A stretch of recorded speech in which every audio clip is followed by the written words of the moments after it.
সবাইকে জানাচ্ছি নমস্কার। আজকের রেসিপি মাছের ডিমের বড়া। প্রথমে কড়াইতে পরিমাণ মতো জল দিয়ে তাতে একটু স্বাদ মতো নুন দিয়ে জলটাকে ভালো করে গরম করে নিচ্ছি। এবার এর মধ্যে দিয়ে দেব 150 গ্রাম পরিমাণের রুই মাছের ডিম। এই রুই মাছের ডিম দিয়ে এবার এটাকে একটু ভালো মতন ফুটিয়ে নেব। বেশ ভালো করে এটা ফুটে গেছে। এবার এটাকে একটা থালায় তুলে নিচ্ছি। এবার এর মধ্যে দিয়ে দেব স্বাদ মতো নুন, পরিমাণ মতো হলুদ গুঁড়ো, আন্দাজ মতন লঙ্কা গুঁড়ো, গোলমরিচের গুঁড়ো আর ভাজা মশলা।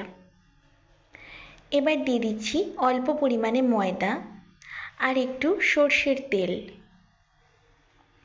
আদা গ্রেট করে এর মধ্যে দিয়ে দিচ্ছি।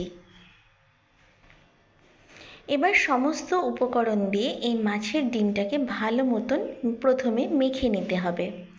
বেশ ভালো করে মাখার পর বড়ার আকারে গড়ে নিচ্ছি। এবার কড়াইতে সর্ষের তেল গরম করে মাছের ডিমের বড়াগুলো প্রথমে ভেজে নিচ্ছি। ভাজার সময় একটু সাবধানে ভাজতে হবে, এটা তেল ছিটতে পারে। গ্যাসের ফ্লেমটাকে হাই রেখেছি। এবার এটাকে ভালো করে ভেজে নিচ্ছি। একদিক হলে অন্য দিকে উল্টে দিতে হবে। এইভাবে খানিকক্ষণ নাড়াচাড়া করলেই এটা ভাজা হয়ে যাবে। যেরকম আপনারা ভিডিওতে দেখতে পাচ্ছেন মাছের ডিমগুলো খুব খাস্তা মুচমুচে হয়েছে, ভালো মতো ভাজা হয়ে গেছে, বেশ গোল্ডেন কালারের। এবার এটাকে একটা থালায় তুলে নিচ্ছি। মাছের ডিমের বড়া হয়ে গেল। এবার এর জন্য একটা গ্রেভি তৈরি করব। কড়াইতে সর্ষের তেল গরম করে তাতে পেঁয়াজ কুচি, লঙ্কা কুচি আর টমেটো দিয়ে দেব।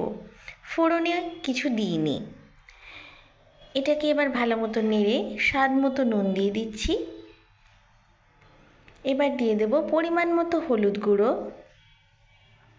আন্দাজ মতন লঙ্কা গুঁড়ো, জিরে গুঁড়ো, ধনে গুঁড়ো। এবার একটু এটাকে ভালো মতন কষে নিতে হবে।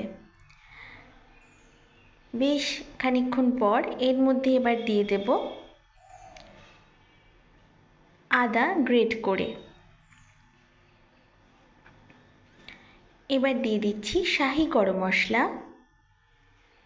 একটু ভালো করে নেড়ে নিচ্ছি। তেল ছেড়ে গেছে। এবার এর মধ্যে দিয়ে দিচ্ছি কাশ্মীরি লঙ্কা গুঁড়ো। খানিকক্ষণ নেড়ে নিচ্ছি। গ্যাসের ফ্লেম এই সময় লো আছে। অল্প পরিমাণে চিনি দিয়েছি, আপনারা ইচ্ছে না হলে নাও দিতে পারেন। অল্প পরিমাণে এবার জল দিয়ে দিচ্ছি, বা পরিমাণ মতো আপনারা যেরকম মনে করবেন। গ্রেভিটা ভালো মতো হয়ে গেছে। এবার মাছের ডিমের বড়াগুলো দিয়ে এটাকে একটু ফুটিয়ে নিতে হবে। দেখুন, তাহলে আমরা মাছের ডিমের বড়ার কারি তৈরি করে নিলাম। ভীষণ টেস্টি হয়। রেসিপিটা ট্রাই করার জন্য অনুরোধ রইল। ভিডিওটা ভালো লাগলে প্লিজ লাইক করবেন, শেয়ার করবেন, সাবস্ক্রাইব করবেন।